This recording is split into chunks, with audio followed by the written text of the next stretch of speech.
Sadakatsiz yeni bölümde neler olacak? Öncelikle Volkan haddini iyice aştı, artık güzel bölümler izleyelim diyenler beğeni tuşuna bassın, sayımızı hep birlikte gösterelim. Sadakatsiz dizisinde maalesef çok sinir olduğumuz bir bölümü izledik. Ben sizlere Asya'nın Aras ile ilgili şüpheleri ortaya çıkacak demiştim ve öyle de oldu. Volkan, Ali ve Leyla işbirliği Aras'ı daha da dibe çekecek.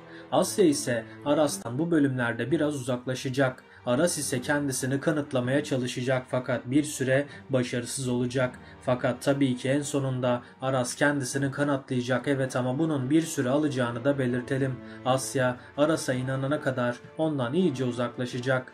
Volkan ise bu durumu fırsat bilecek ve Asya'ya iyice yanaşacak. Leyla da Aras'ın annesini kullanarak Aras'ı yanında tutmaya çalışacak. Aras ve Asya'yı maalesef bir süre ayrılık sahneleri beklemekte. Aras ise tüm bu yaşananları düzeltmek için bir plan yapacak. Volkan'ı tuzağa düşürmeye çalışacak. Volkan tabii ki bu tuzağa düşecek ve her şey ortaya çıkacak. Volkan'ın Aras'a iftira atmış olması ve Asya dersi verecek. Volkan ideolojik olarak çok öğrenecekleri Karşı dizisi analiz ve tahmin videomuz şimdilik buraya kadar. Yeni videolarda görüşünceye kadar hoşça kalın.